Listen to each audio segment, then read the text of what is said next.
அது வந்து கண்டிப்பா ஏற்றுக்கொள்ள முடியாது. பிரதானத்துவம் இந்த கூட்டத்துக்கு கூட்டப்பட்டது. ஏன் இவ்வளவு பெரிய ஒரு கன்ஃபியூஷன்? நான் ரொம்ப சிம்பிளான ஒரு பர்சன். அவருக்கு வேற எந்த விதமான ரைட்ஸும் கிடையாது. என்ன வேணா இருக்கட்டும்ங்க. வணக்கம். நேர்பட பேசு நிகழ்ச்சிக்கு வரவேற்கிறோம்.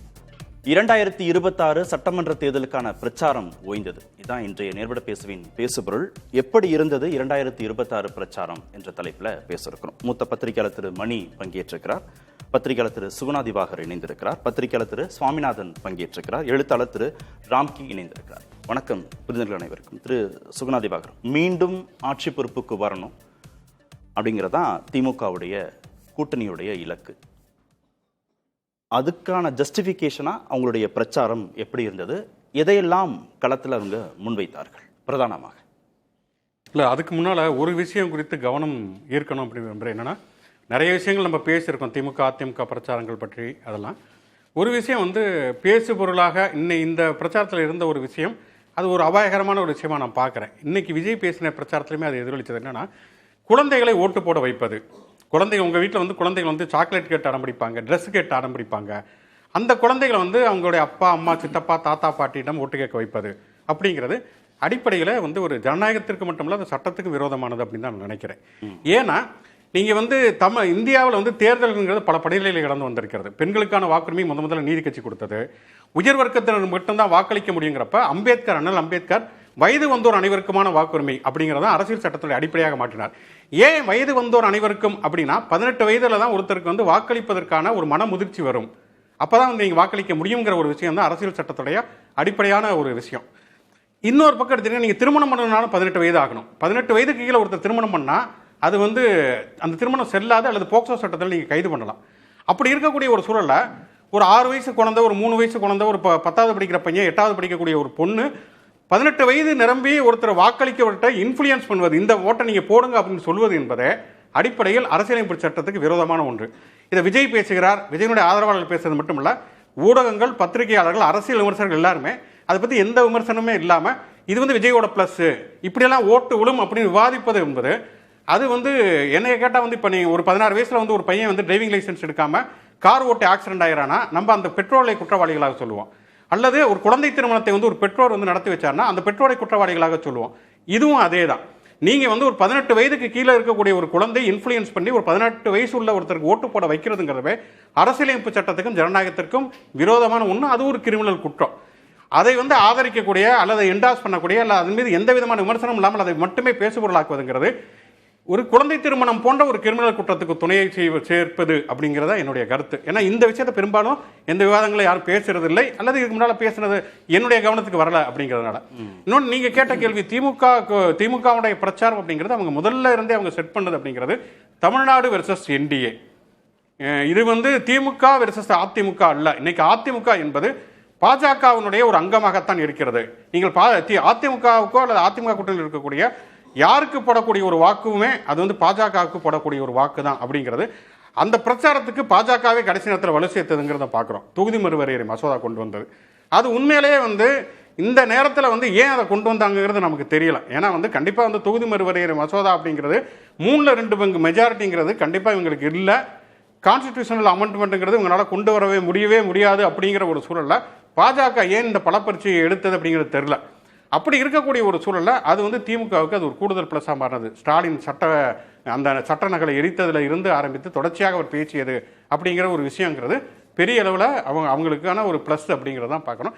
திமுக கூட்டணி அவருடைய பிரச்சாரங்கிறது 3 விஷயங்களை அடிப்படையாக வச்சுருந்தது. ஒன்று என்னென்னா, அவங்க வந்து நிறைய மக்கள் நல திட்டங்களை நிறைவேற்றிக்கிறாங்க, அதை தொடர்ச்சியாக அவங்க பேசினாங்க.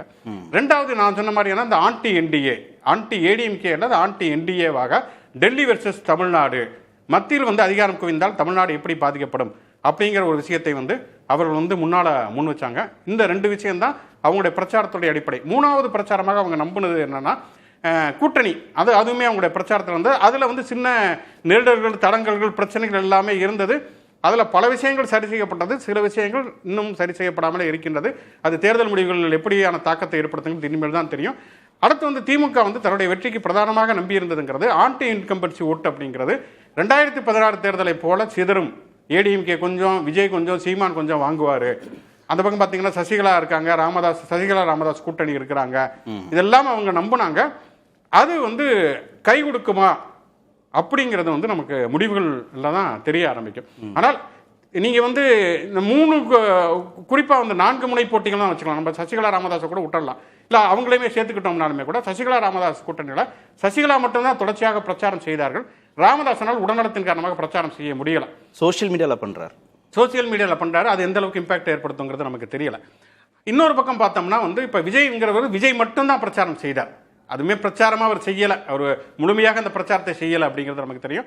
அதிமுக கூட்டணியில் வந்து எடப்பாடி பழனிசாமியுடைய பிரச்சாரம் மட்டும்தான் எடுபட்டது. அவர்களுடைய உழைப்புங்கிறது உண்மையிலேயே வந்து எல்லா தொகுதிகளையும் தேர்தலுக்கு முன்பு இருந்தே அவர் சுற்றி சுருண்டு ஒரு சூறாவளி பிரச்சாரத்தை அவர் செய்தார். ஆனால் திமுக கூட்டணியில் தான் ஸ்டாலின் செய்தார், உதயநிதி ஸ்டாலின் செய்தார், கனிமொழி செய்தார்.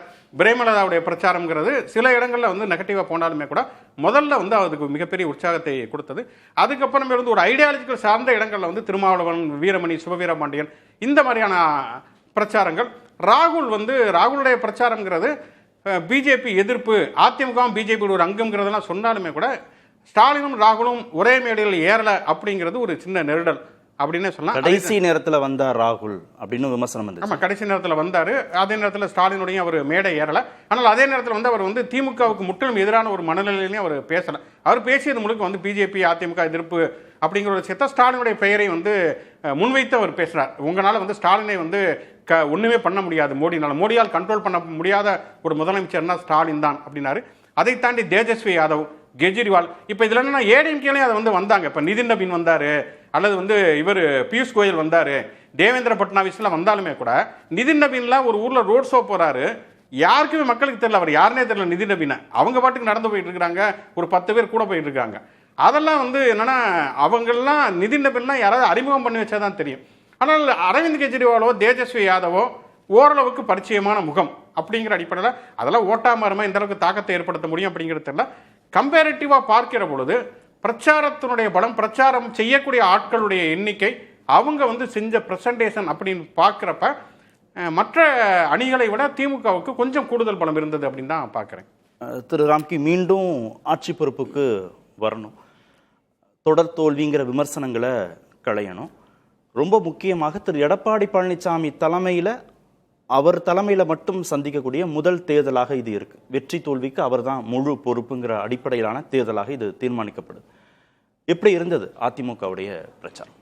இதில் ஒரு கூட்டணி எப்படி அமைய போயிருங்கிற அதுதான் வந்து நீண்ட நெடுங்காலமாக பேசப்பட்ட வந்து விஷயம். ஏப்ரல் மாதத்தில் பாஜகவுடன் கூட்டணி அறிவிக்கப்பட்டதுலேருந்து யார் அந்த கூட்டணி இடம்பெறுவார்கள், யார் வெளில போகிறாங்க, யார் உள்ளே வருவாங்கிறது அதுவே பெரும்பாலான டயத்தை எடுத்துக்கிச்சு.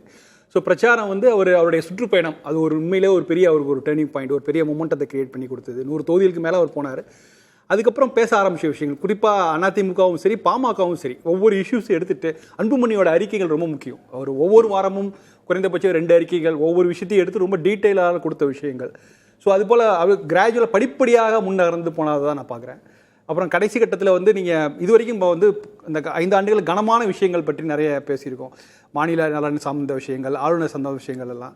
பட் ஒரு ஸ்டேஜில் வந்து எடப்பாடி அவர்கள் பிரச்சாரம் ஆரம்பிக்கும்போது உதயநிதியோட பதிலடி எல்லாம் பார்க்கும்போது அது வந்து வெகுஜன ஒரு அரசியலாக அது மக்களை திரும்பி பார்க்க வச்சுது. அது உண்மையிலே அவங்க இந்த படம்லாம் காமிக்கும் போது மக்கள் வந்து உண்மையிலே உதயநிதிகிட்ட கேட்டாங்க, படத்தை காமிங்க அப்படிங்கிற மாதிரிலாம் காமிச்சாங்க. ஸோ இதெல்லாம் வந்து ஒரு நிஜமாகவே ஒரு பெரிய திருப்பு முனை தான். ஆக்சுவலாக அவங்க பேசப்பட்ட விஷயங்கள் வேறு விதமாக இருந்திருக்கலாம், ஆனால் அது ஒரு முக்கியமான திருப்பு முனையாக நான் பார்க்குறேன். ஸோ படிப்படியாக ஒரு முன்னகர்ந்து செல்லக்கூடிய ஒரு, ஏன்னா ஆரம்பத்தில் இந்த அளவுக்கு ரெஸ்பான்ஸ் இருக்குங்கலாம் எதிர்பார்க்காம அது ஒரு ஆச்சரியத்தை கிரியேட் பண்ணி கொடுத்து தான் போனார். முக்கியமாக தேசிய கட்சிகள் நிறைய பேர் வந்தாங்க, பட் ஆனால் பெரிய அளவுக்கு ஒரு டேக் ஆஃப் ஆகலை. யாருடைய பிரதமருடைய பிரச்சாரம் சரி, அமித்ஷாவோட பிரச்சாரம், ராகுல் காந்தியோட பிரச்சாரம் கூட பார்த்தீங்கன்னா பெரிய அளவுக்கு கஸ்டமைஸாக தமிழ்நாட்டுக்கு ஏற்ற மாதிரி அவங்க பேசல. அவங்க வந்து அது வெஸ்ட் பெங்கால் என்ன பேசியிருந்தாங்களோ அதுதான் இங்கே பேசியிருப்பாங்க. ஸோ அது மாதிரி பாஜக தலைவர்கள் கூட அப்படி தான் தமிழ்நாட்டுக்கு ஏற்றது போல் ராகுல் காந்தி கூட அப்படிலாம் பேசல, பொதுவான விஷயங்கள் பேசிட்டு போனாங்க. அதனால் அதில் வந்து நிறைய தமிழ்நாட்டு வாக்காளர் கனெக்ட் பண்ணுறதுக்கான ஒரு விஷயம் இல்லை. ஸோ முழுக்க இந்த பிரச்சாரத்தை முன்னெடுத்து செஞ்சது வந்து எடப்பாடி அவர்களும் உதயநிதி அவர்களும் பிரேமலதா அவர்களும் அவங்க தான் வந்து அதை வந்து ஒரு ஆடியன்ஸோட கனெக்ட் பண்ணி கொண்டு போனாங்க. ஸோ அந்த திமுக வேண்டாம் அப்படின்னும் சொல்லணும், ஏன் அதிமுக வேண்டும் அப்படின்னும் சொல்லணும். இது வழக்கமான இந்த பைபோலார் பாலிடிக்ஸ்குள்ளே இருக்கக்கூடிய பிரச்சார துணியாக இருக்கும். ஆனால் இந்த முறை டெல்லி வெர்சஸ் தமிழ்நாடு அப்படின்னு பாஜகவை முன்னிறுத்தியும் திமுக பண்ணுச்சுல்ல, அதற்கான எதிர்வினையாகவும் பாஜக எதிர்வினை ஆற்றினா கூட அதிமுகவுடைய பொதுச் செயலாளர்கள் அடிப்படையில் திரு எடப்பாடி பழனிசாமியும் ஆற்றணும். அந்த சவாலை கடந்தாரா? எப்படி அந்த சவால் கடந்தார். அதை வந்து வெளிப்படையா எத்தனை எம்பிகள் அந்த டீலிமிட்டேஷனுங்கிறது யாரும் எதிர்பாராத திருப்பம் தான். ஸோ அதனால வந்து இதோடைய ட்ரெண்டே மாறி போகும் அப்படிங்கிற அளவுலாம் இருந்தபோது கூட பெரிய அளவுக்கு டேக் ஆஃப் அதை எதிர்கொண்டு அதற்கான விளக்கங்கள்லாம் கொடுத்தார். அது பாஜக தரப்புல இருக்குங்கிற மாதிரி அதை கொடுத்தார். பட் ஒரு கட்டத்துக்கு மேலே அது ஒரு பெரிய பிரச்சனையாக ஆகவே இல்லை. ஏன்னா நீங்கள் வந்து பல விஷயங்கள் பேசும்போது இன்ஃபேக்ட் நீங்கள் தமிழ்நாடுடைய வேட்பாளர்கள் லிஸ்ட் பார்க்கும்போது நம்ம 33% ஒட்டுமொத்தமாகவே பெண் வேட்பாளர்கள் 11% தான். நான் ஒவ்வொரு கட்சியும் சொல்ல, ஒட்டுமொத்தமாகவே அனைத்து கட்சி சார்பாக போட்டியிடக்கூடிய பெண்களுடைய எண்ணிக்கை 11% தான். 234 பல கட்சிகள் கூட அவ்வளவுதான். ஒட்டுமொத்தமாக எல்லா வேட்பாளரையும் கூட்டி பார்த்தாலும் 11% தான். ஸோ அப்படி இருக்கும்போது இதையெல்லாம் ஒப்பிட்டு பார்ப்பாங்கல்ல. ஸோ அதனால அந்த விஷயம் வந்து பெரிய அளவுக்கு டேக் ஆஃப் ஆகாதது வந்து ஒரு உண்மையிலே அதிமுக கூட்டணிக்கு ஒரு பெரிய அதிர்ஷ்டம் தான் சொல்லணும். நிச்சயமா அப்படி பண்ணா பெரிய வியூகம். டெல்லி வர்சஸ் தமிழ்நாடுன்னு திமுக செட் பண்ண நரேட்டிவை வலுவடைய விடாம திமுக அதிமுகக்குள்ளேயே சுருக்கிட்டாரு திரு எடப்பாடி பழனிசாமி பிரச்சார பலத்தின் மூலமாகனா பெரிய ஸ்ட்ராட்டஜி தானே. பெரிய ஸ்ட்ராட்டஜி செஞ்சுட்டாரா? அது நிச்சயமா செஞ்சுட்டாரு. ஸோ ரெண்டாவது பல இடங்கள்ல பிரச்சாரம் வந்து மாநிலம் தழுவிய பிரச்சாரமாக இல்லை. அது ஒரு பெரிய பிளஸ் பாயிண்ட். அது அதிமுக கூட்டணி கொடுத்தது. ரெண்டாவது நம்ம பல அந்த 80s 90s பார்த்த மாதிரி எல்லா கட்சிகளும் ஒருங்கிணைந்து மேடை ஏறி கைகோர்த்து நின்ற காட்சிகளை நம்ம பார்க்க முடியல. ஒவ்வொருத்தரும் தனித்தனியாக பிரச்சாரம் மேற்கொண்டார்கள். அந்தந்த பகுதியோடைய பிரச்சனைகள்லாம் பேசினாங்க. ரெண்டாவது பொதுவாகவே ரெண்டு தரப்புலையும் பிரச்சாரங்களில் வந்து தனிப்பட்ட விஷயங்கள், ஈகோ சம்மந்தப்பட்ட குடும்ப பிரச்சனைகள், என்ன அவர் தவறாக நடத்திட்டாரு, என்னை எப்படி நடத்திடக்கூடாது, என்னை ஏன் இப்படி நடத்தினாருங்கிற வருத்தப்படுவார் அப்படிங்கிற மாதிரியான சவால் விடுகிற போக்கு வந்து அது எனக்கு புதுசாக தெரியுது. கடந்த காலங்களில் இருந்தது. அது மறைமுகமாக இருக்கும். அது வந்து மறைமுகமாக இருக்கும். அந்த வெஞ்சன்ஸில் வேறு வார்த்தைகளை போட்டு பண்ணுவாங்க. இதோட வெளிப்படையாகவே அரசியல் தலைவர்கள் மேடை ஏறி பேசும்போது அது வெளிப்படையாக வெளிப்பட்டது. இல்லை, இந்த அளவுக்கான பிளவுகளும் இதுக்கு முன்பு இருந்தது இல்லை. இப்போ இருக்கிற அளவுக்கு இல்லை. ஆமாம், இந்த பிளவுகளுக்கான நியாயப்படுத்தவும் முடியல. இந்த பிளவு ஏன் காரணம் பார்த்தீங்கன்னா அது போனீங்கன்னா தனிநபர் ஈகோ சார்ந்த விஷயங்களாக தான் முடிஞ்சது ஆக்சுவலாக. ஸோ அது அவங்களாலையும் நியாயப்படுத்த முடியாத. அதனால தான் பல பேர் பல கூட்டணிகளை எதிர்பாராத திமுக பக்கம்லாம் அதிமுக தலைவர்கள் திமுக பக்கம் போனதுக்கெல்லாம் வந்து தனிப்பட்ட ஈகோ பிரச்சனை தான் தவிர பெரிய அளவு கொள்கை அளவில் ஒரு மாறுபாடுகளோ இல்லை வேற விஷயங்களோ இல்லை. அது மாதிரி இல்லை. ஸோ இந்த உண்மையிலே இந்த தேர்தல் கணிக்க முடியாம காரணமே இந்த மாதிரியான நிகழ்வுகள் தான். ஒரு வித்தியாசமான தேர்தல் ஒரு சூழலை தான் நம்ம பார்த்துருக்கோம். இந்த பிரச்சார காலத்திலே பெருசாக பார்த்துருக்கோம். கூட்டணி கட்சிகள் அவங்களுடைய ரோல் என்ன அப்படிங்கிறதெல்லாம் வந்து அது எப்படிங்கிறது புரிஞ்சுக்க முடியல. திமுகவை பொறுத்த வரைக்கும் திமுக தலைவர் தொடங்கி திரு உதயநிதி அவங்களுடைய இரண்டாம் கட்ட தலைவர்கள் வச்ச பிரச்சாரத்தின் தன்மை அளவுக்கு, வீரியம் அளவுக்கு கூட்டணி கட்சிகளுடைய பிரச்சாரம் பெருசா கை கொடுக்கல அப்படின்னாரு. பிரேமலதா ஓரளவுக்கு கை கொடுத்தாங்க. திரு திருமாவளவன் ஓரளவுக்கு கை கொடுத்து, அதுக்கப்புறம் பெருமளவு பெருசா கை கொடுக்கலன்னாரு. அங்க எப்படி இருந்தது? அதிமுக கூட்டணியில பாஜகவுடைய பிரச்சாரம், திரு அன்புமணியுடைய பிரச்சாரம் எப்படி திரு எடப்பாடி பழனிசாமிக்கு உதவி செஞ்சதா இல்ல பெருமளவு உதவி செய்யலையா? இல்லை, இரு தரப்புமே நீங்கள் இப்போ சில பேர் வரவே மாட்டாங்கன்னு எதிர்பார்க்காத போது அண்ணாமலை அவர்களும் ராகுல் காந்தி எல்லாம் அவங்க கடைசி நேரத்தில் வந்தது, அவங்க பேசினது, ராகுல் காந்தி பேசின விஷயங்கள் வேறு மாதிரி அவருக்கு பெரிய ரெஸ்பான்ஸ் இருந்தது. அது மாதிரி அண்ணாமலை வந்து கடைசி நேரத்தில் பிரச்சாரம் அவர் போன சென்ற இடங்கள்லாம் அதிமுக கூட்டணி மிகப்பெரிய ஒரு வரவேற்பு ஆடியன்ஸ்லாம் நல்லா தெரிஞ்சது. ஸோ அதனால ஒரு சில தலைவர்கள் தான் எல்லா தொகுதியும் கட்சி அவங்கவுங்க கட்சியை தாண்டி மற்ற கூட்டணி கட்சிகளுக்கும் பிரச்சாரம் செய்தவர்கள் ரொம்ப குறைவு தான். ஸோ அந்த இடத்துலையும் போய் அவங்களுக்கான ஒரு வரவேற்பை அவங்க பெற முடிஞ்சது. அதில் பேசப்பட்ட விஷயங்களும் சரி, அதெல்லாம் வந்து ஒரு நல்ல கன்சீவ், அவங்க முன்னுக்கு பின் முரணாலாம் இல்லை, நல்லாவே போய் எடுபட்டுச்சு ஆக்சுவலாக. பட் ஏன் வந்து மாநிலம் தழுவிய அளவில் ஒரு விஷயம் பேசப்படவே இல்லை? இப்போ நீங்கள் ஒரு சில தொகுதிகளை எனக்கு ஒரு மாற்றியமைக்க சாலை வசதி, லைட் வசதி இதெல்லாமே பேசப்பட்டது. ஆனால் நகரங்கள் மாதிரியான சிக்கலில் சென்ற முறையோட இந்த முறை வந்து பெருநகரங்களில் நல்ல வசதி, நம்ம நேஷனல் ஹைவேஸ் இருக்குது, மாநில ஹைவேஸ்லாம் அதெல்லாம் இருக்குது. அதனால பெரிய அளவில் பேசப்படல. நான் எதிர்பார்த்த பல இஷ்யூஸ் நான் பேசவே இல்லை. இந்த திருநாய்கள் பிரச்சனைங்கிறது தமிழ்நாடு முழுக்க இருக்குது. அதுக்கான பல ரெமிடிஸ் நிறைய ஏகப்பட்ட பேர் எல்லாம் கட்டுரை எழுதுறாங்க, நிறைய இனிஷியேட்டிவ்ல இருந்து அதை பற்றின பேசுது. ஆனால் இது ரொம்ப முக்கியமான பிரச்சனை, இது புது பிரச்சனை. அது மாதிரி இந்த பைக் வீலிங் இதெல்லாம் வந்து ராத்திரி நேரம் தமிழ்நாடு முழுக்க நடக்கிற விஷயங்கள். இதுக்கான சில விஷயங்கள் ஆக்ஷன்லாம் எடுத்தது, ஆனால் பலனளிக்கவே இல்லை. இது புது இஷ்யூஸ். இதை புது இஷ்யூ பற்றி யாரும் பேசவே இல்லை. இதுக்கு என்ன அட்ரஸ் பண்ணி இதெல்லாம் தேர்தல் முடிவை மாற்றக்கூடிய பிரச்சனைகளா? மாற்றக்கூடிய பிரச்சனைகள் இல்லை. ஆனால் மக்கள் மத்தியில் இதெல்லாம் வந்து பேசுறாங்க. இதெல்லாம் ஒரு முக்கியமான இதாக இருக்கு. நீங்கள் திமுக தரப்புல அதிமுக கவுண்ட் பண்ணி 307 வாக்குறுதிகள் அப்படின்னு அப்டேட் ஆகிட்டே இருக்கு. ஆக்சுவலாக நீங்கள் வந்து தேர்தல் அறிக்கையை வந்து அப்டேட் ஆகிட்டே இருக்கும்போது அதில் கூட இது இடம்பெறவே இல்லை. அப்படிங்கும்போது தான் மக்களுக்கு ஏன் இடம்பெறவே இல்லைங்கிற கேள்வி. திரு சாமிநாதன், புதிய கட்சி தாவேகா களத்தில் இருக்காங்க, அவங்களுடைய பிரச்சாரம் எப்படி இருந்தது? தாவேகாவோட பிரச்சாரத்தை பொறுத்தவரை அது உண்மையான ஆர்மி தான். விஜய் அவர்கள் மட்டும்தான் களத்துல, ஒரே ஒரு நபர் தான். இப்ப திமுக எல்லாம் எடுத்துக்கிட்டா பல பேச்சாளர்கள் வந்தாங்க, களத்துல இருந்தாங்க. மூத்த நிர்வாகிகள் உதயநிதி ஸ்டாலின் அவர்களா இருக்கலாம், கனிமொழி அவர்களா இருக்கலாம், பலரும் பிரச்சாரம் செஞ்சாங்க. அதிமுகலையும் எடப்பாடி பழனிசாமி அவர்கள் பிரச்சாரம் செய்தாலும் ஒவ்வொரு மாவட்டத்திலும் நன்கு அறிமுகமான மாவட்ட செயலாளர்கள் முன்னாள் அமைச்சர்கள்லாம் இருந்தாங்க. பட் விஜயை பொறுத்தவரை மொத்த பாரத்தையும் அவர் தான் சுமந்தாருங்கிறேன். சற்று ஏறக்குறைய அவரே தான் எல்லாத்தையும் சுமந்தார். ஸோ பிரச்சாரத்துல அவர் கவனம் குவித்தாரா அப்படிங்கிறத பொறுத்தவரை விஜய் வந்தாலே கவனம் குவித்தார்.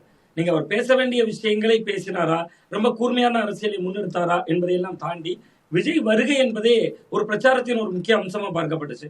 பல காலகட்டங்களில் அவர் விடுப்பும் எடுத்துக்கொண்டார். ஒரு நாள் வந்தாரு, ஒரு நாள் அறிவிக்கப்பட்ட தேதியை அவராகவே இல்ல இன்னைக்கு நான் வரல அப்படிங்கிற மாதிரியான மாறுதல்கள்லாம் இருந்தாலும் கூட விஜய் வந்த ஊர்களில் ஒரு பெரிய தாக்கத்தை ஏற்படுத்தியிருந்தது சார். ரொம்ப குறிப்பா ஒரு உதாரணத்துக்கு கன்னியாகுமரி வருகிறார்.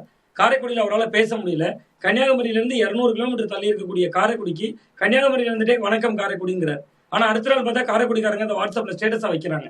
ஸோ அப்ப ஏதோ ஒரு வகையில விஜயனுடைய அந்த பிரச்சாரம் என்பது அவர் களத்துக்கு வந்து பிரச்சாரம் பண்ணல, மக்கள் மன்றத்துல பெரிய விஷயங்களை பேசு பொருள் ஆக்கல, பெரிய எந்த ஊழலையோ பெரிய குற்றச்சாட்டுகளையோ எதுவுமே பண்ணல. அவருக்கு ஒரே நிலைப்பாடு, திமுகவை எதிர்க்கிறார். வருகிற பொழுது களத்துல இன்னைக்கு பவளவிழா பாப்பா என்கிற விமர்சனத்தையும் இன்னைக்கு வைத்திருக்கிறார். பல்லாங்குழி பாப்பா என்ற அதிமுக மீதும் விமர்சனத்தை வைத்திருக்கிறார். பட் அவர் பேசுறார் என்பதையெல்லாம் தாண்டி அவர் வந்தாலே அது கவனிக்கப்படுகிறது மக்களால. அது வந்து நான் அனைத்து தரப்பு மக்கள் நான் சொல்ல விரும்பல, குறிப்பிட்ட அவருடைய ரசிகர்கள் பெருந்திரளாக அவரை கவனிக்கிறாங்க. சோ அந்த வகையில விஜயனுடைய பிரச்சாரம் என்பது அவர் பாஜக இல்லாத ஒரு அணியில் இருக்கிறார். அந்த அடிப்படையில் மக்கள் விரும்பும் முதல்வர் வேட்பாளர் அப்படிதான் தாவேகா அவரை முன்னிலைப்படுத்துறாங்க. இப்போ ஏற்கனவே ஆட்சி பொறுப்பில் இருக்கிற திரு ஸ்டாலின், ஏற்கனவே ஆண்ட திரு எடப்பாடி பழனிசாமியோடு புதுசா அவர் களத்தில் வர்றார். மக்கள் விரும்பும் முதல்வர் வேட்பாளர்னா பேன் தமிழ்நாடு முழுவதும் பிரச்சாரம் பண்ணி 234 தொகுதிகளிலும் இருக்கக்கூடிய தாவேகா வேட்பாளர்களை தொகுதிக்குள்ள மக்கள்கிட்ட கொண்டு போய் சேர்த்து அவர் பிரச்சாரம் பண்ணாதான் இவர் முதல்வராக முடியும். அதை சாதிக்கிற மாதிரி இருந்துச்சா? அதுக்கு ஜஸ்டிபிகேஷன் கொடுக்கிற மாதிரி அவருடைய பிரச்சார பலம் இருந்ததா? ஒப்பீட்டளவில் திரு ஸ்டாலினோடு திரு எடப்பாடியோடு ஒப்பீட்டளவில் திரு விஜய் நிச்சயமாக அவர்களுக்கு இணையாக இல்லை. நீங்க ஸ்டாலின் அவர்கள் வந்து கிட்டத்தட்ட ஒரு தீவிரமான களப்பணி மு.க. ஸ்டாலின் அவர்கள் செய்தது என்பது ரொம்ப தீவிரமான களப்பணி. அதை விட அதிகமா உழைத்தது எடப்பாடி பழனிசாமி அவர்கள். கிட்டத்தட்ட தேர்தல் தேதி அறிவிப்புக்கெல்லாம் முன்பு அவர் அந்த பேருந்தை எடுத்துக்கொண்டு பல தொகுதிகள் அதற்கு முன்பே முடித்து விட்டார். நீங்க விஜய் அதற்கு இணையாக வந்தவர் தானே. நீங்க ஒவ்வொரு சனிக்கிழமையும் அவர் வருகிற பொழுது நம்ம போன செப்டம்பர்ல இருந்தோம், கடந்த ஆண்டு செப்டம்பர்ல இருந்தோம். ஒருவேளை கரூர் போன்ற ஒரு துன்பியல் நிகழ்வு நடக்காம இருந்திருந்தா அவர் ஒவ்வொரு வாரமும் ஒவ்வொரு மாவட்டத்திற்கு சென்றிருப்பாரு. ஒரு 38 மாவட்டங்களுக்கு அவர் 38 வாரங்களுக்கான ஷெட்யூலா தானே அன்றைய நாள்ல தயாரிச்சிருப்பாங்க. இடையில் ஒரு துயர சம்பவம், கரூர் சம்பவம் நடக்குது. பட் அதை வந்து ஒரு எதிர்கொண்டு அவர்கள் களத்திற்கு வந்திருக்கணும். அந்த இடத்தில் அந்த கட்சிக்கான பின்னடைவு அது அதனாலதான் அது பிரச்சார அடிப்படையில் அவர்கள் பின்தங்கினாங்க. பட் பிரச்சாரத்தில் தான் பின்தங்கினார்களே தவிர மக்கள் மன்றத்துல அவர்கள் செல்கின்ற இடங்கள்ல ஒரு வரவேற்பு தான் இருந்தது. நீங்க அவர் பாஜக இல்லாத ஒரு அணியில் இருக்கிறார் என்பது மக்கள் மன்றத்தில் இது ஒரு கவனிக்கப்படக்கூடிய இடமாகத்தான் இருந்தது. ஒருவேளை கரூர் போன்ற சம்பவம் நடக்காமல் இருந்திருந்தா அவர் வாரத்திற்கு ஒவ்வொரு மாவட்டமாக வந்து கொண்டுதான் இருந்தார், சனிக்கிழமைகள்ல வந்து கொண்டிருந்தார். இன்னொன்னு அவர் தேர்தல் நேரத்துல அதை கொஞ்சம் ரொம்ப சின்சியரா செய்திருக்கணும். நீங்க ஒரு நாள் கூட அந்த பயணத்தை ரத்து செய்யாமல் ஒவ்வொரு நாளும் வந்திருக்கணும். அதுதான் ஒரு உண்மையான ஒரு தேர்தல் ஜனநாயகத்துல மக்களை அணுகக்கூடிய முறையாக இருக்கும். அந்த இடத்துல விஜயினுடைய பிரச்சாரம் என்பது கவனத்தை குவிக்கல. ஆனா அவர் செல்கின்ற ஊர்கள்ல கவனம் குவித்திருக்கு. இன்னொன்று அவர் எந்த ஊர்ல பேசுறாலும், அவர் கன்னியாகுமரியில பேசுறாலும், காரைக்குடியில பேசுறாலும், ராமநாதபுரத்துல பேசுறாலும் அதை தமிழக மக்கள் கவனிக்கிறாங்க. நீங்க மு.க. ஸ்டாலின் அவர்கள் எடப்பாடி பழனிசாமியுடைய பயணத்திற்கு இணையாக விஜய் அவர்களுடைய பிரச்சாரமும் கவனிக்கப்பட்டது. அந்த அடிப்படையில நீங்க அவர் ஒவ்வொரு எல்லா தலைவர்களுக்குமான சாத்திய களம் தானே திமுக. ஊடகங்கள் இருக்கும்போது, சமூக ஊடகங்கள் இருக்கும்போது கன்னியாகுமரியில பேசுறத காரைக்குடியில் இருக்கக்கூடியவர் கவனிப்பார். அது திரு விஜய்க்கு மட்டுமான தனி பிரிவிலேஜ் இல்லை, திரு ஸ்டாலினுக்கும் அதுதான், திரு எடப்பாடி பழனிசாமிக்கும் அதுதான், அந்த பிரிவிலேஜ் இருக்கும். ஆனா காரைக்குடிக்கே போய், வேதாரண்யத்துக்கே போய், கோயம்புத்தூருக்கே போய் அப்படி பிரச்சாரம் பண்ணும்போது அது ஏற்படுத்தக்கூடிய தாக்கம் வேற. திரு செங்கோட்டையனுக்கே பிரச்சாரத்திற்கு போகலைங்கிற விமர்சனங்கள்லாம் வச்சாங்க. ஆமா, நிச்சயமா சார். அதுதான் நான் சொல்றேன். அதாவது அவர் அந்த நாட்கள் குறைவு என்பதை தாண்டி அவர் இந்த இருக்கிற நாட்களை கூட முறையாக பயன்படுத்தல விஜய் அவர்கள். அது வந்து பின்னடைவு. நிச்சயமா தமிழக வெற்றி கழகத்தினுடைய பிரச்சாரத்துல அது வந்து ஒரு சிறிய பின்னடைவு தான். ஆனா அதே நேரத்துல அவர் செல்கின்ற ஊர்கள்ல ஒரு பெரிய கூட்டம் வருகிறதுல அந்த கூட்டத்தை வைத்து நான் மதிப்பீடு செய்யறப்ப அவர் அந்த ஊருக்கு போயிருந்தாலும் போகாட்டாலும் ஒரு குறிப்பிட்ட சதவீத தாக்கத்தை ஏற்படுத்துகிறார் அந்த ஊர்கள்ல. ஆனால் அவர் போயிருந்தால் இன்னுமே அதிக தாக்கத்தை ஏற்படுத்தலாம். அதை அவரே வந்து கொஞ்சம் மதிப்பீடு செய்ய தவறி இருக்கிறாரு. அதையும் அவங்களுடைய பிரச்சார அடிப்படையில பார்த்தா திமுக அதிமுகவுக்கு இணையாக இவருடைய அந்த பிரச்சார பயண திட்டமே இல்ல. நீங்க செங்கோட்டையன் அவர்கள் தாவேக்கால இணைந்த போது நம்ம எல்லாம் பேசணும் சார். ஜெயலலிதா அவர்களுடைய பயண திட்டத்தை வடிவமைத்தவர் அவரே போயிட்டாரு, இனிமேல் பயண திட்டம்லாம் சீராயிரும். அவரு ஊருக்கே பிரச்சாரத்துக்கு போகல. அப்ப இதுதான் தாவேக்காவில் இன்றைக்கு நடந்திருக்கக்கூடிய நிகழ்வுகளாக இருக்கு. சோ பிரச்சாரத்திற்கு செல்கின்ற எண்ணிக்கை, இடங்கள் என்கிற அடிப்படையில தாவேக்கா பின்னடைவு. பட் அந்த பிரச்சாரத்திலே அவர்கள் பின்னடைவு அப்படிங்கிறதா மக்கள் மன்றத்துல இல்லை அப்படின்னு தான் பாக்குறேன். 2 கோணங்களாக இருக்கு. பிரச்சாரத்தை தீவிரப்படுத்தி இருந்தால் இது கொஞ்சம் நன்றாக இருந்திருக்கும். அந்த இடத்தில் விஜய் கோட்டை விட்டு இருக்கிறார். ஓகே திரு மணி, உங்க அப்சர்வேஷன் என்ன? திமுக, அதிமுக, தாவேகா, இறுதியாக திரு சீமான் குறித்தும் சொல்லுங்க. ஆமாம், இப்போ இந்த பிரச்சாரத்தில் வந்து 2 தரப்புமே முக்கியமானவர்கள் திமுக அதிமுக அவங்க வந்து பேசியது பேசாமல் விட்டதுன்னு பார்த்தீங்கன்னா இன்ட்ரெஸ்டிங்காக சில விஷயங்கள்லாம் அவங்களுக்கு இருக்குது. அதுக்கு முன்னால் கார்த்திகேயன் நம்ம ரொம்ப பதிவு பண்ண வேண்டிய ஒரு விஷயம் என்னென்னா, கடந்த தேர்தல்களைப் போல் கடந்த பல தேர்தல்களைப் போல் இந்த தேர்தலிலும் வந்து பணப்பட்டுவாடா பெரிய அளவில் நடந்திருக்குது. கரன்சி மழை பொழிந்திருக்கிறது. கிட்டத்தட்ட 4 நாட்களாக பல தரப்பிலிருந்தும் வரக்கூடிய தகவல்கள் எல்லாருக்குமே உங்களுக்குலாம் கூட வந்துருக்கும், எல்லா மீடியா பர்சன்ஸுக்குமே வந்திருக்குது. பட் ரொம்ப இன்ட்ரெஸ்டிங்கான ஒரு விஷயம் என்னென்னா வந்து for the first time election commission level playing ஃபீல்டை என்ஷூர் பண்ணிட்டாங்க அதில் மணி ஃப்ளோவில். ஏன்னா கடந்த காலங்களில் வந்து ஏதாவது ஒரு தரப்பு வந்து குற்றச்சாட்டு சுமத்துவாங்க. இப்போ 2 தரப்பு லெவல் பிளேயிங் ஃபீல்டு. ஆமாம், பணப்பட்டுவாடாவில் லெவல் பிளேயிங் ஃபீல்டை வந்து எலெக்ஷன் கமிஷன் என்ஷூர் பண்ணியிருக்காங்க. அதுக்காக எலெக்ஷன் கமிஷனுக்கு நம்முடைய வாழ்த்துக்களை தெரிவித்துக் கொள்ளலாம். ஏன்னா வந்து கடந்த பல தேர்தல்களை நீங்கள் பார்த்தீங்கன்னா, குறிப்பாக 2003க்கு பிறகு தான் இந்த வியாதி இங்கே ஆரம்பிக்குது. உங்களுக்கு ஒரு தரப்பு வந்து குற்றச்சாட்டை வைக்கும். இந்த தடவை 2 பேருமே வந்து குற்றச்சாட்டை வைக்கல. ஸோ இது ரொம்ப ஒரு ஆழ்ந்த அமைதி நிலவுது, கொடுத்து முடிச்சுட்டாங்க இது வந்து. ஸோ எஸ்ஐ குரேஷி 2011 எலெக்ஷன் அப்போ அன்றைய தலைமை தேர்தல் அதிகாரி எஸ்ஐ குரேஷி சொன்னதான், மற்ற எல்லா மாநிலங்களையும் எங்களுக்கு வந்து பிரச்சனை வந்து எல்லா மாநிலங்களும் சில மாநிலங்களில் வந்து எங்களுக்கு வந்து வயலன்ஸ் ப்ராப்ளமாக இருக்குது, பூத் கேப்சரிங்கு, பாம் அட்டாக்லாம் அதெல்லாம் கூட நாங்கள் க்ரஷ் பண்ணிட்டோம் இப்போ. ஆனால் தமிழ்நாடு வந்து எங்களுக்கு வித்தியாசமான எலெக்ஷனாக இருக்குது. ஏன்னா மணி ஃப்ளோவை கண்ட்ரோல் பண்ணவே முடியல எங்களால். இன்றைக்கும் அதுதான் நிலைமை. அன்றைக்கி சார்ஜ் பண்ணாங்க, இன்றைக்கி சார்ஜ் பண்ணல. ஸோ இது ஒரு வருத்தப்பட வேண்டிய, நாம் அனைவரும் வெட்கி தலை குனிய வேண்டிய ஒரு விஷயம். சில ஆயிரம் கோடி ரூபாய்களை இவங்க கொடுத்து முடிச்சிட்டாங்க. அகெயின் நான் சொல்கிறேன், இது லெவல் பிளேயிங் ஃபீல்டு இல்லை, இது ஜனநாயகத்தை கேலி கூத்தாக்கிக்கிட்டு இருக்காங்க 2 தரப்புமே. இதையும் பதிவு பண்ணணும் நம்ம. 1 2வது, கட்சிகள் பாரபட்சம் இல்லாமல் இந்த விமர்சனங்களை வைக்கிறீங்க. கட்சி பாரபட்சம் இல்லாமல் இது வந்து யார் பண்ணுறாங்கன்றது எல்லாருக்குமே தெரியும். இதில் வந்து ஒரு ஆழ்ந்த அமைதி வந்து 2 தரப்புலையும் நிலவுது. அன்ஃபார்ச்சுனேட்லி மீடியாவும் இதை வந்து பேச வேண்டிய அளவுக்கு பேசல. பட் வரக்கூடிய தகவல்கள் வந்து ரொம்ப அலார்மிங்காக இருக்குது. That's a fact. இது 1. 2வது, நீங்கள் முக்கியமான விஷயம் நீங்கள் பார்த்தீங்கன்னா வந்து எஸ்ஐஆரில் வந்து நமக்கு வந்து 73 லட்சம் ஓட்டர்ஸ் வந்து எடுத்தாங்க. கிட்டத்தட்ட அதுக்கு பிறகு அப்பீலுக்கெல்லாம் பிறகு வந்து ஒரு 7 லட்சம் பேரை சேர்த்துருக்காங்க. ஸ்டில் வந்து ஒரு 65 lakhs நமக்கு விடுபட்டிருக்கு. பீகாரில் வந்து 66 லட்சம் பேர் நீக்கப்பட்டப்ப நம்முடைய முதலமைச்சர் ஸ்டாலின் அவர்கள் இங்கேருந்து அங்கே போய் பேசினார். தமிழில் அவருடைய பேச்செல்லாம் ஹிந்தியில் மொழிபெயர்த்தாங்க. ஆனால் இங்கே 73 லட்சம் பேர் நீக்கப்பட்டது, அதுக்கு பிறகு 67 லட்சம் பேர் சேர்த்தது. இந்த எஸ்ஐஆரை ஒரு இஷ்யூவாகவே டிஎம்கே இங்கே எடுக்கவே இல்லை. இது ரொம்ப இன்ட்ரெஸ்டிங்காக கவனிக்க வேண்டிய விஷயம். இன்றைக்கி பெங்காலில் பார்த்தீங்கன்னா ரொம்ப முக்கியமான ஒரு விஷயம், கிட்டத்தட்ட மோர் தென் 93 lakhs, நியர்லி 1 crore வந்து உங்களுக்கு வந்து 12% ஓட்டர்ஸ் வந்து எஸ்ஐஆர்லேருந்து ஓட்டர் லிஸ்ட்லேருந்து எடுத்துட்டாங்க. இன்ன வரைக்கும் பிரச்சனை ஓடிக்கிட்டு இருக்குது. அவங்களுக்கும் வந்து 23 நம்மள மாதிரியே, அவங்களுக்கு 29, 2 ஃபேஸ், நமக்கு 1 ஃபேஸ். இன்னைக்கு வரைக்கும் அந்த அப்பீல் கமிஷனில் போகிறவங்கள ஓட்டு போட அலோவ் பண்ணுறாங்க. அங்கே பெங்கால் அவ்வளோ பெரிய பிரச்சனை இருக்குது. பீகார் பிரச்சனைக்கு ஸ்டாலின் அவர்கள் இங்கேருந்து போய் அங்கே எஸ்ஐஆருக்கு குரல் கொடுத்தார், ஓட் சோரின்ட்டு ராகுல் காந்தியோட யாத்திரையில்.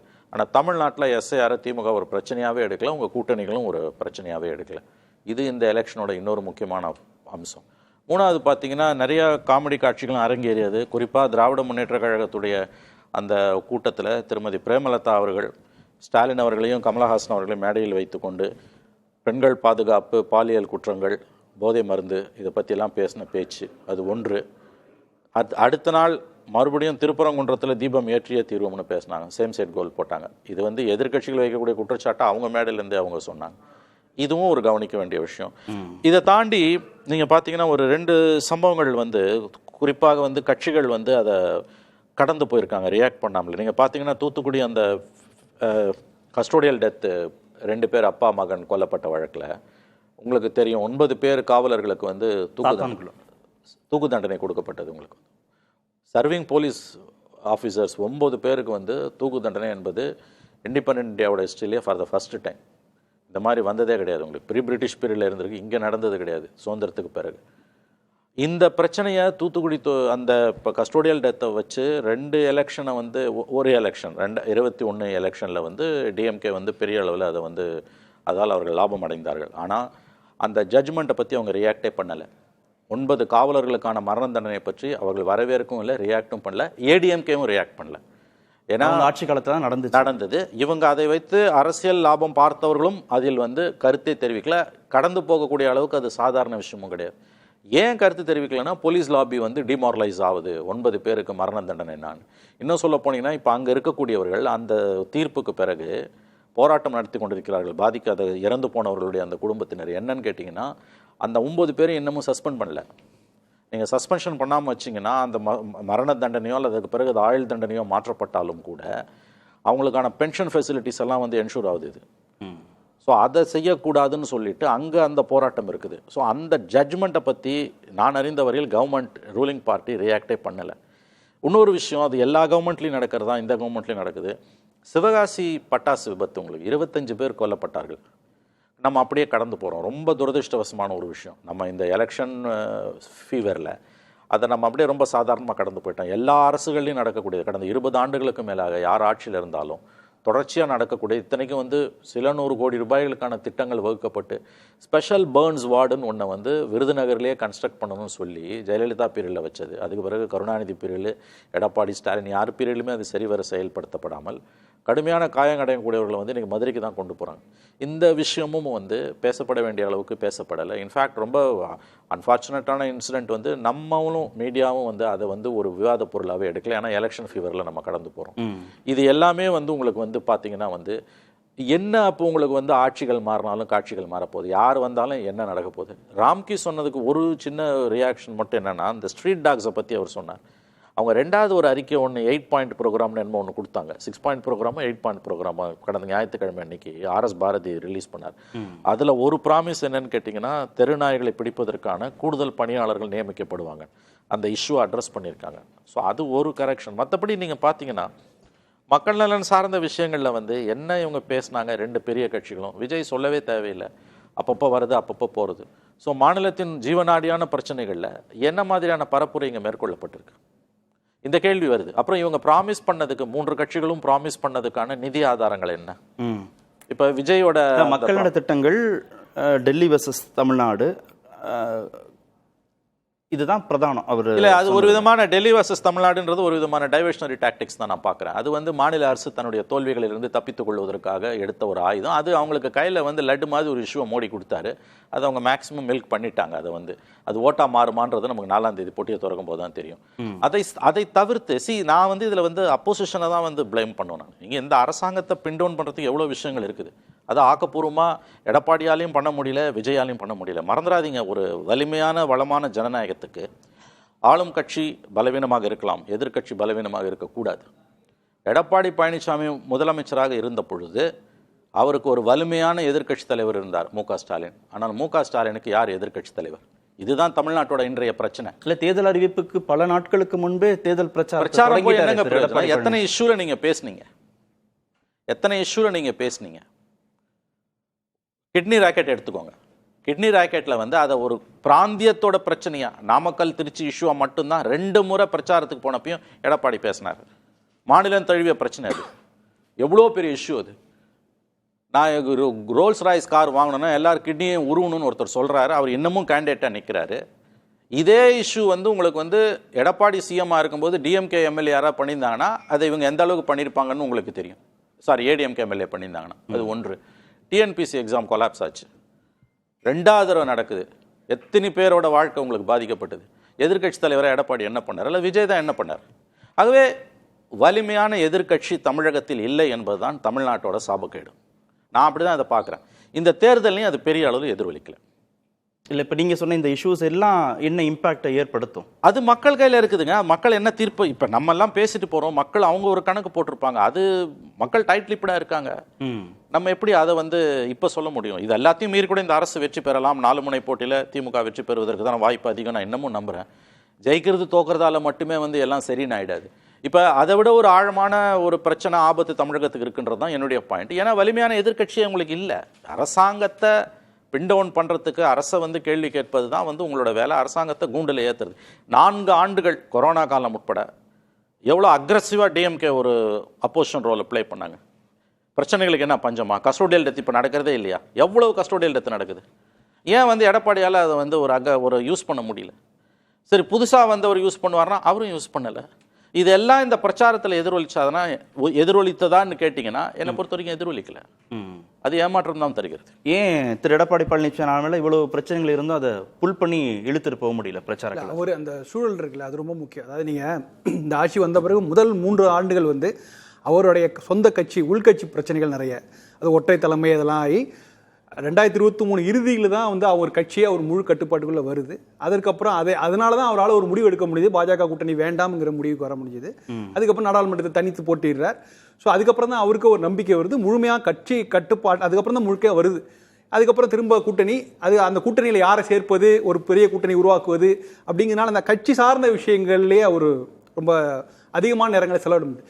ஆனால் நீங்கள் பெரிய ஒரு சென்ற முறை வந்து ஸ்டாலின் அவர்கள் வந்து 2017 ஒரு கூட்டணி, திமுக மட்டும் அவர் கையில் இல்லை, ஒரு கூட்டணியே ஸ்ட்ராங் ஆகிடுச்சு. ஆக்சுவலாக அதிமுக எதிரான ஒரு வலுவான ஒரு கூட்டணி, அதில் விடுதலை சிறுத்தைகள், கம்யூனிஸ்ட் கட்சிகள் எல்லாமே பாஜக எதிர்ப்புங்கிறதுல வந்து ஏர்லி ஸ்டேஜ்லேயே 3 வருடங்களுக்கு முன்னே ஸ்ட்ரென்தன் ஆயிடுச்சு. ஸோ அதனால படிப்படியாக அவர்கள் எல்லாம் சேர்ந்து போராட்டம் நடத்தினது, தெருவில் இறங்கி போராட்டம் நடத்தினது. 19 நாடாளுமன்ற தேர்தலையே சந்திச்சிட்டாங்க. ஆமாம். ஸோ அதனால அது ரொம்ப இன்டாக்டாக இருந்தது, பாஜக எதிர்ப்புங்கிற ஒரு முக்கியமான.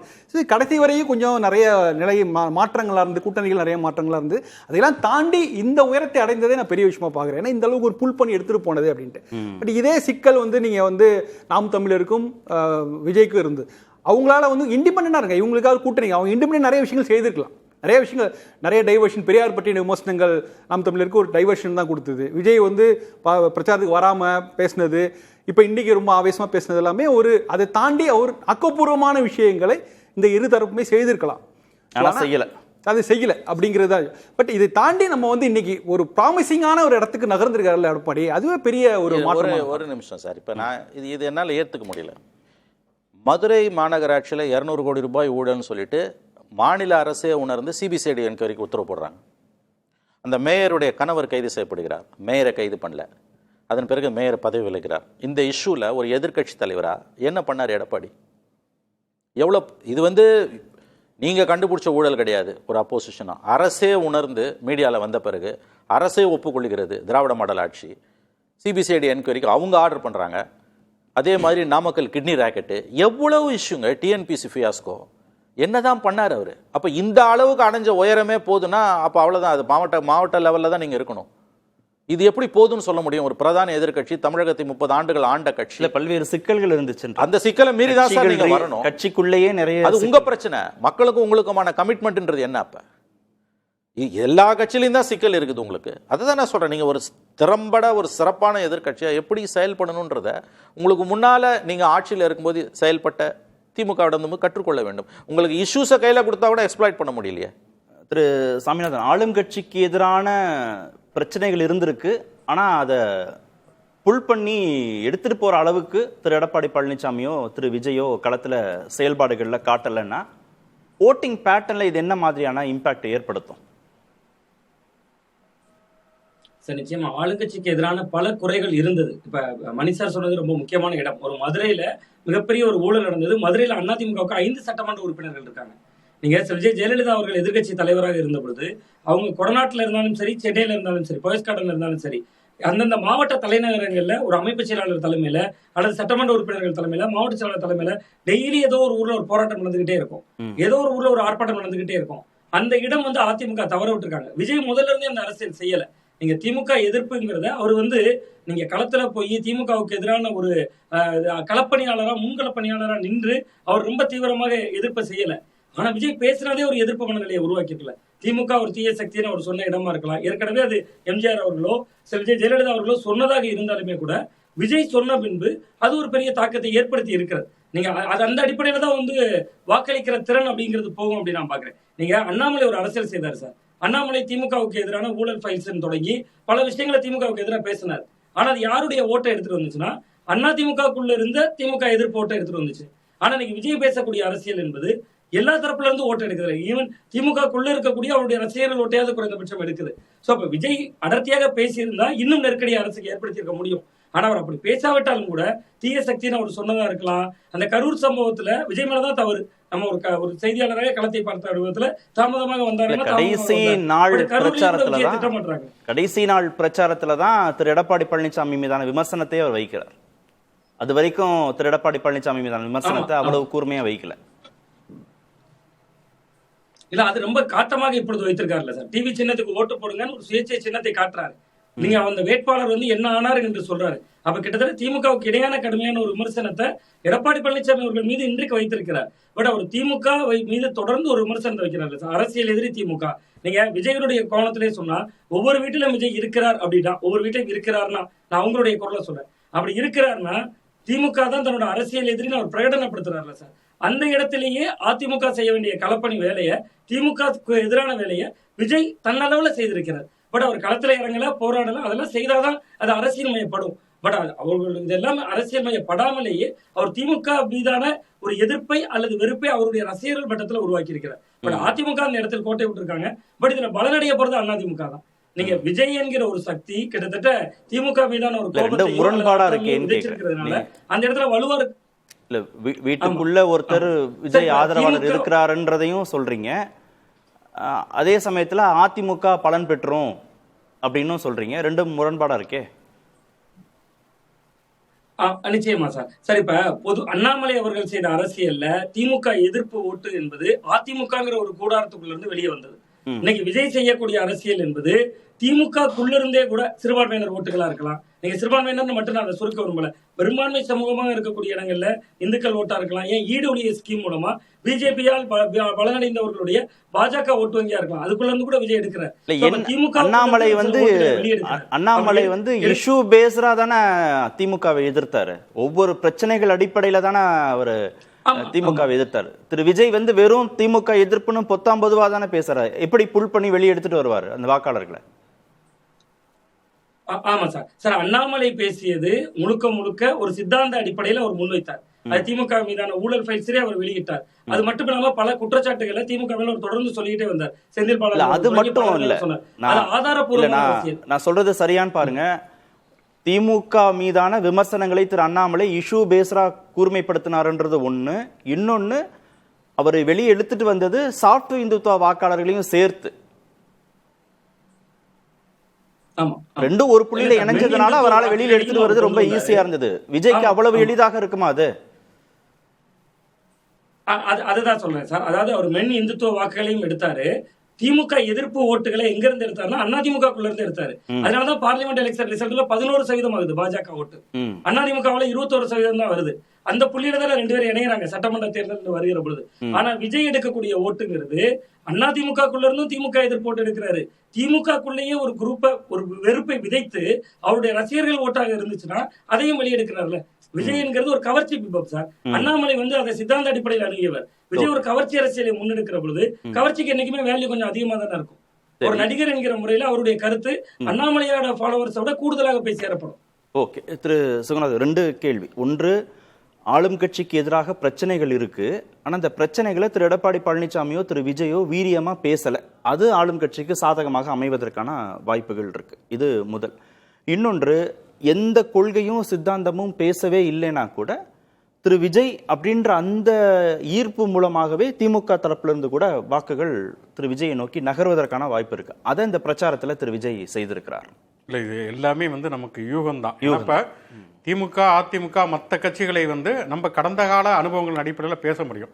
மே 4ஆம் தேதி பெட்டியை உடைச்சி வாக்குகளை எண்ணா மட்டும்தான் விஜய் எவ்வளவு வாக்குகளை வாங்குறார் அல்ல திமுக பாதிக்கப்பட்ட யார் வாக்கு வாங்கியிருக்காரு அப்படிங்கிற நம்ம உறுதியாக வர முடியும். இப்ப இவர் சொன்னதுலேயே ஒரு முரண்பாடான ஒரு விஷயம் என்னன்னா, திமுகவில் இருக்கக்கூடிய சிறுபான்மையினர் வாக்குகள் வாங்குவார், இந்துக்கள் வாக்குகளை வாங்குவாருங்கிற வரைக்கும் ஓகே. பாஜகவுடைய இடபிள்யூஎஸ்ஆல் பலனடைந்தவருடைய வாக்குகள் எப்படி விஜய்க்கு போகுங்கிறது எனக்கு புரியல. பாஜகவுடைய இடபிள்யூஎஸ்ஆல் பலனடைந்தவர்கள் பாஜகவுக்கு தானே ஓட்டு போடுவாங்க, தாவேகாவுக்கு எப்படி ஓட்டு போடுவாங்கன்னு தெரியல. அடிப்படையில் என்ன, விஜயனுடைய பிரச்சாரத்தில் வந்து ஒரு 3 விஷயங்கள் மிக முக்கியமானதாக நான் பார்க்குறேன். என்னன்னா, ஒன்று வந்து அவர் சொன்னது ஒரு மிக முக்கியமான ஒரு விஷயம் என்னன்னா, எடப்பாடி பழனிசாமி இஷ்யூ பேஸ்டாக பேசலை. அந்த வகையில் ஒரு எதிர்க்கட்சி தலைவராக அவர் வந்து தவறி விட்டார் அப்படின்னு தான் நினைக்கிறேன். இன்னும் சொல்லப்போனால் இந்த மாதிரியான தேர்தல் பிரச்சாரங்களில் எதிர்க்கட்சி வந்து ஒரு நேரட்டிவ் செட் பண்ணி அதுக்கு ஆளுங்கட்சி பதில் சொல்லணும். ஆனால் அது இங்கே இதில் வந்து நடக்கவே இல்லை. தனிப்பட்ட விவகாரங்கள் வந்து எடப்பாடி பழனிசாமி பண்ண பிரச்சாரங்கள் கூட அவர் தான் வந்து பல இடங்களில் சறுக்கி விழுந்தார். இவர் உதயநிதியை விமர்சிச்சதாக இருக்கட்டும், அல்லது ஸ்டாலின் கொரோனா போனது, அதுக்கப்புறம் ஒரு கட்டத்தில் அவரே சுதாரிச்சு அதெல்லாம் விட்டுட்டார். அப்புறம் சசிகலா வந்து நீங்கள் காலில் விழுந்தது உண்மைதானங்கிறப்ப அதை பற்றி அவர் பேசவே இல்லை. பொத்தாம் பொதுவாக மட்டும்தான் அவர் சட்டம் ஒழுங்கு, பாலியல் வன்முறை அதை பற்றி மட்டும் தான் பேசி பண்ணார். அந்த இடத்துல அவர் வந்து தவறிவிட்டார். ஆனாலும் கூட அந்த கூட்டத்தில் அவர் மட்டும் தான் பிரச்சாரம் பண்ணாருங்கிறது உண்மை. விஜயை பொறுத்த வரைக்கும் என்னன்னா, நீங்கள் வந்து அவர் என்ன சொல்றாரு, கொள்கை எதிரி பாஜக, அரசியல் எதிரி திமுக. ஏன் அரசியல் எதிரினா, இந்த 5 ஆண்டு காலம் திமுக தான் ஆளுங்கட்சி, அதனால நான் எதிர்க்கிறேன். அடுத்த 5 ஆண்டு காலம் வந்து அதிமுக வந்து ஆளுங்கட்சியாக தான், அப்போ எனக்கு அரசியல் இது அதிமுக, இதுதானே லாஜிக்கு. அப்படின்னா நீங்கள் திமுகவை வந்து இந்த 5 ஆண்டு காலத்தில் திமுக என்னென்னலாம் தப்பு பண்ணிச்சிருந்தா முடிச்சிருந்தீங்க தான் அது அரசியல் எதிரி. ஆனால் இவர் பொத்தாம்பதுவா திமுக ஒரு தீய சக்தி, திமுக ஒரு தீய சக்தினா அது வந்து எதிர்ப்பை தாண்டி ஒரு வெறுப்பரசியலை மட்டும்தான் அது வந்து ஊக்குவிச்சிருக்கு. இஷ்யூ பேசல அது ஒண்ணு.